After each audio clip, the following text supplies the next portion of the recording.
oil known to mankind. Again, because of how it's being picked up. She's leaving out the fact that guys, we're actually cleaning up the sand, and in the effort, we're able to separate the oil, and since we took the time to separate it, we might as well refine it and use it. All the denials. Bernie Sanders had his comment about how it's crazy to defend the pipeline. See, obviously these Democrats and socialists, they haven't figured out that, guess what? More oil in the United States, which is where it would be coming to get refined, and we could manage to get that onto our own markets a lot cheaper, in turn reducing the actual cost of energy here in the United States, which would be good for the people. They're not about to do that. But what they need to realize is more oil in the United States means more oil that they can charge taxes on. They'd be on board then. They'd be all about it. Because they're not doing anything to help the environment, you environmentalists. Those of you who think you just scored some major victory, sorry, you did not. What you did manage to do is have these politicians who already think you're nothing more than useful idiots get to play you as a chump. That's where you're at. And just as one final parting thought, why would they play you as a chump if they know that the environmental impact is actually going to be worse continuing to transport the oil the way it's going to be done now than what it would be if they used the pipeline? Why would they want to sell you on this issue? Well, for the very same reason that most politicians, unfortunately, do anything and everything they do.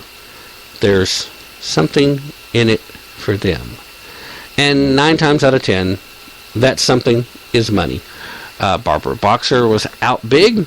Let's take a look at her stock portfolio, shall we? I think she has significant holdings in certain train companies that tend to do a lot of oil transport.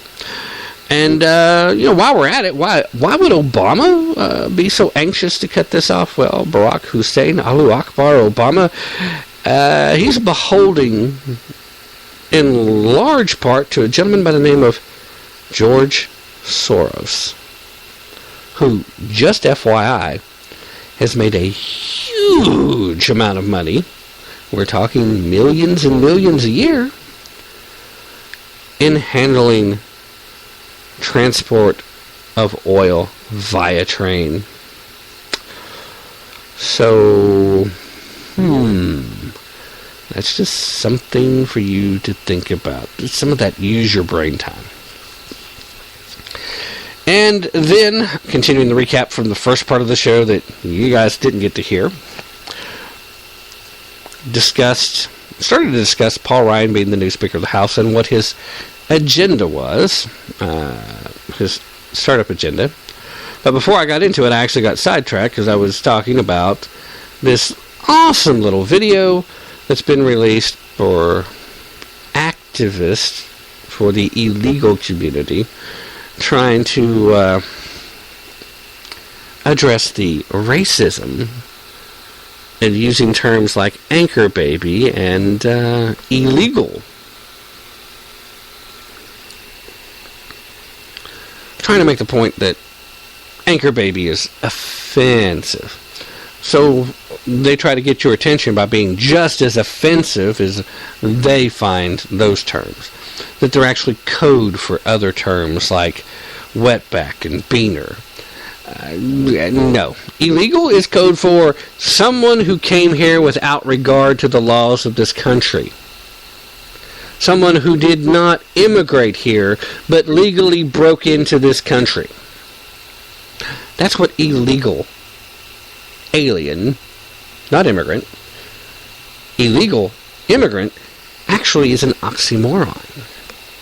Because immigration is a legal process. You can't illegally do a legal process. Oh, we've had that discussion before, I know, but I'd like to point it out. But here's the other thing. Illegal is not a race. Therefore, if I use the term illegal, I may be bigoted in some fashion, but I'm certainly not racist. Because as far as the people that ignore our immigration laws into this country, there's a reason why the term other than Mexican exists. Because there's a lot of non-Mexicans and even a surprising number of non-Hispanics that are crossing our southern and northern borders illegally. So the bottom line is, it's not racist to use the term illegal. And it's also not racist to use an accurate description, like anchor baby. Because, like it or not, it is an accurate description of what certain children who have been granted birthright citizenship, and we've had that discussion as far as whether that's constitutional or not before. It's not, by the way, and it's not a matter of interpretation, it's a matter of just actually reading the Constitution. A lot of the people that argue for birthright citizenship have no idea that it's actually based more on case law after the fact than any constitutional scholar has ever said has anything to do with the Constitution. But that's just one of those little FYI things that most Americans, you're not supposed to know about. But, you know, the great thing is with the internet, you guys can pull this stuff up for yourselves. You don't have to count on me or anyone else to tell you the truth of this one. This is something you can go research and figure out for yourself. But I digress. These folks thought it would be really cute to have a bunch of anchor babies, a bunch of little kids, cuss out Donald Trump. With the idea that they're going to make their point by getting your attention by being as offensive as they find those words. They thought it was very clever.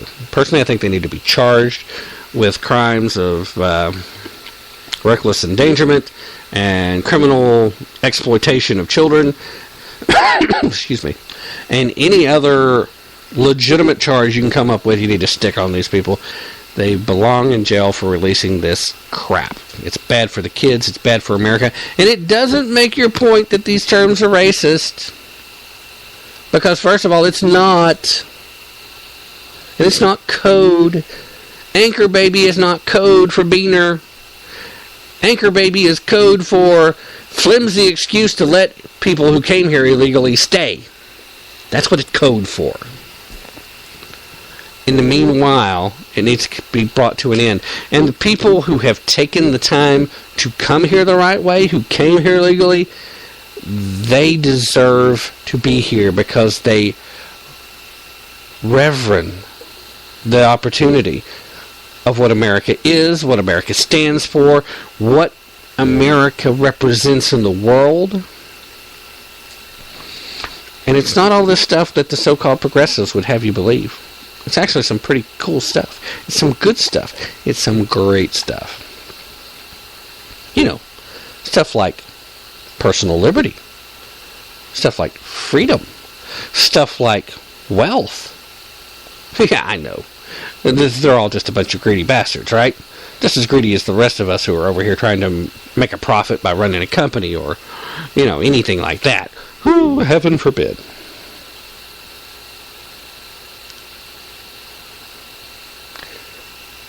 But ask yourself the question. Bring yourself to the point. Why would it be okay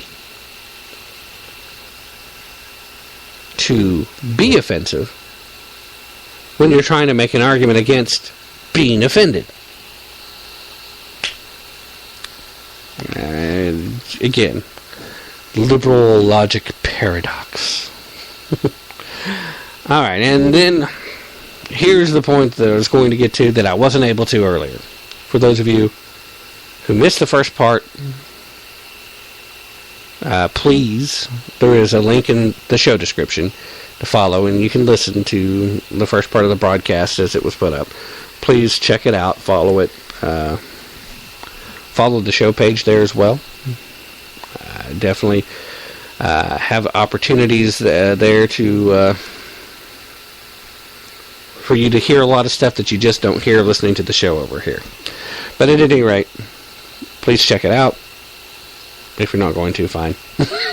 You know, you're going to do what you're going to do. The people that listen to these different platforms are crazy loyal to their one platform, and they don't like crossing up platforms, and I don't understand. There's pros and cons involved with every different platform. This one right here is one of the better ones. It's a great one. I love broadcasting here. The flexibility is astounding, but that's not the point. There's a way of monetizing the show more readily available at the other format that I most commonly use, and that's kind of the effort, is to try and obtain better position, a little more monetizing, so I can improve the quality of the show and add new features and all those great things that make the show a lot better. Hard to do given my time and budget right now. So with that being said, let me continue. Paul Ryan.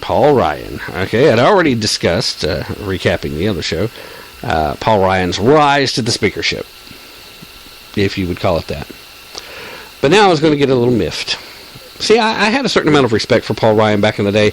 I lost that respect when he started in the budget proposals he was offering, started cutting off our veterans. He started taking money away from veterans programs just to add it to programs that were essentially welfare-type programs for illegal aliens in the country. Now, when it comes right down to it, there is one group of people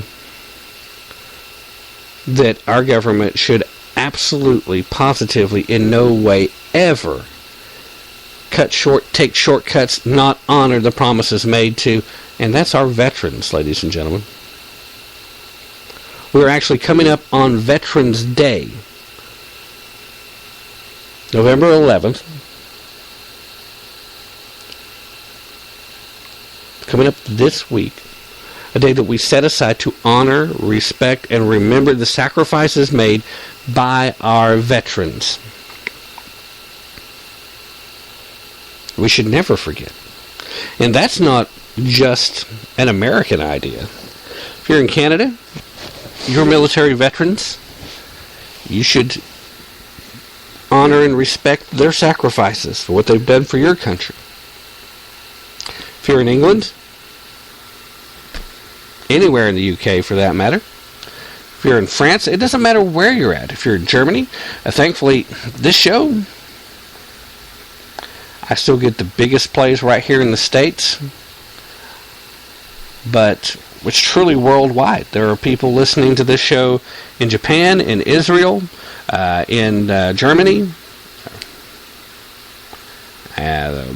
several other places I can't think of right off the top of my head. It's been too long since I've looked at my stats, I'm afraid. But this is truly an international show. So part of what we're missing is a certain pride, a certain level of nationalism. And we need to remember that every one of our countries has something to be proud of. And our veterans have fought for those things. Our veterans have fought for us, to defend us, to keep us safe in all of these countries. But here in the United States, when Paul Ryan started introducing budgets that would cut short benefits for our veterans in order to have money to give away to people who were not here legally in the first place, he lost my respect. So I was not at all happy, in case you're new to the show or haven't heard me in a while.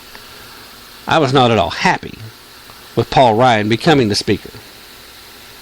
But it was absolutely mind-boggling to me what he decided was the highest priority. And you can tell what's the highest priority based on what do you go and do first.